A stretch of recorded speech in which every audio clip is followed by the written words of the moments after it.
ઉપલેટાના ડુમિયાણી ગામે એક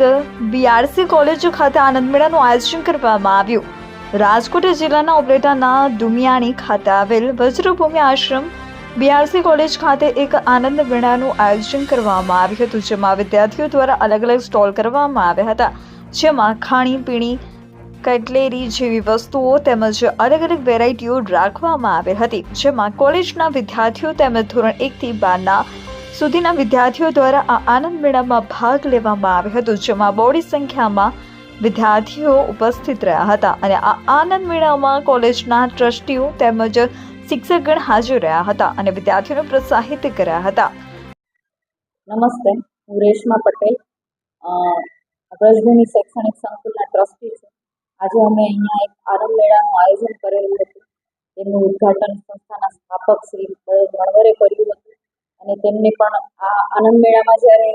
એ આવ્યા અને એને જોયું ત્યારે એ પણ ખૂબ જ પ્રભાવિત થયા કે મારા આ સંકુલમાં ભણતા છોકરાઓ જે પહેલા ધોરણથી માસ્ટર ડિગ્રી સુધીના બધા જ છોકરાઓએ પાર્ટિસિપેટ કર્યું હતું અને બધા જ છોકરાઓએ આનંદ મેળામાં કંઈક ને કંઈક વસ્તુઓ માટે સ્ટોલ નાખેલા હતા। કોઈ ફૂડ આઇટમના સ્ટોલ હતા, કોઈ કટલેરીઝના સ્ટોલ હતા, કોઈ પણ હાથે બનાવેલી હેન્ડીક્રાફ્ટના સ્ટોલ પણ હતા અને તેઓ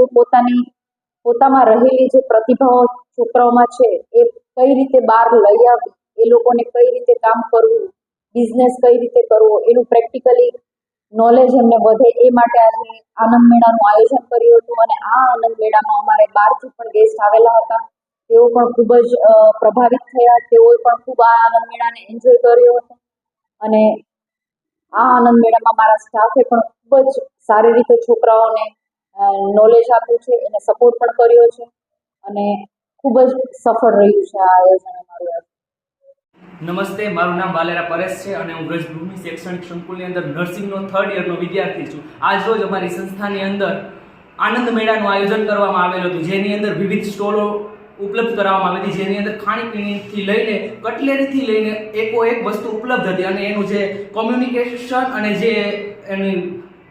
કમ્યુનિકેશનથી લઈ અને અમારી અંદર બધેની આવડત ઉજાગર થાય અને અમે કંઈક બિઝનેસ તરફ આગળ વધીએ। બસ ખાલી નોલેજ મેળવવું એ મહત્વનું નથી, પણ એ નોલેજને આપણે વાસ્તવિક જીવનમાં કેવી રીતે ઉપયોગ કરી શકીએ એ પણ મહત્વનું છે। એ જ હેતુથી આજરોજ જે આનંદ મેળાનું આયોજન કરવામાં આવેલું હતું, તેની અંદર 5 રૂપિયાની વસ્તુથી લઈને મોટી મોટી આઇટમોથી લઈને ખાણીપીણીથી લઈને બધી વસ્તુ અવેલેબલ હતી। અમે વળી ચડીને એમાં હિસ્સો લીધો હતો, મેં પણ એમાં હિસ્સો લીધો હતો, જેની અંદર અમે વિવિધ વાનગીઓ વેચી અને ખૂબ નફો કમાના છીએ અને આના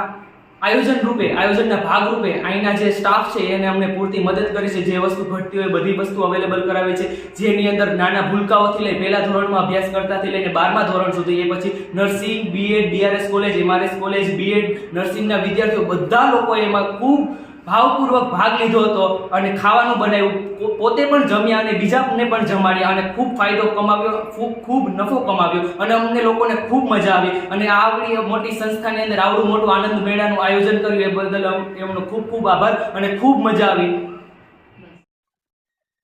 નમસ્તે, હું સોલંકી મિત્તલ અત્યારે બીએડના 4થા સેમેસ્ટરની અંદર અભ્યાસ કરું છું। કૃષ્ણદેવીની એક પંક્તિ છે ને કે કોઈ ઉગાડે એમ કદી ઉગવાનું નહીં, આપણે તો આવળ બાવળની જાત, ઉગવું હોય તો પૂછવાનું નહીં। એવી રીતે છે અમને ઉગવા માટેની એક તક આપતી અમારી વ્રજભૂમિ શૈક્ષણિક સંકુલ કે જેની અંદર છે આજે આનંદ મેળાનું આયોજન કરવામાં આવ્યું હતું। જ્યારે શરૂઆતમાં તો આનંદ મેળો શબ્દ સાંભળીએ ત્યારે નવી લાગે, પરંતુ છે એ અમે ધીમે ધીમે ઘડાતા જઈએ અને છે એ ઓછી વસ્તુઓની અંદર છે ઓછી અમને પ્રોવાઈડ કરવામાં આવ્યું, છતાં એની અંદર છે અમે નાની નાની આઈટમો બનાવી અને વિદ્યાર્થી સુધી પહોંચાડી છે અને જેની અંદર છે નાના બાળકો છે એ ખરીદતા શીખ્યા છે અને નાના અમુક બાળકો છે એ વેચતા શીખ્યા છે। ખાલી નાના બાળકો નહીં, પરંતુ છે આશ્રમ શાળાથી માંડીને ઉત્તર બુનિયાદી છે, નર્સિંગ છે, બીઆરએસ છે, બીએડ છે, આ બધા વિદ્યાર્થીઓએ છે એ રસપૂર્વક ભાગ લીધો અને સ્ટાફે પણ છે એ ખૂબ મહેનતથી અમને સપોર્ટ કર્યો અને જે અમને છે એ ક્યાંક ને ક્યાંક શીખવા મળે છે। એવી રીતે છે અને કંઈક બિઝનેસમાં અમે આગળ વધીએ એની માટે પણ એને અમને છે એ મહેનત કરી અને આગળ વધાર્યા છે। આપણને બધાને ખબર છે કે પાણીપુરીથી માંડી અને પીઝા સુધી છે એ આ કાર્યક્રમ યોજવો એ અઘરી વાત છે, પરંતુ છે અમારા આ સંસ્થાના ટ્રસ્ટીશ્રી અને આ જે વ્યવસ્થાપકો છે જેને છે એ દિલ દઈને મહેનત કરી અને અમારા સુધી છે અમને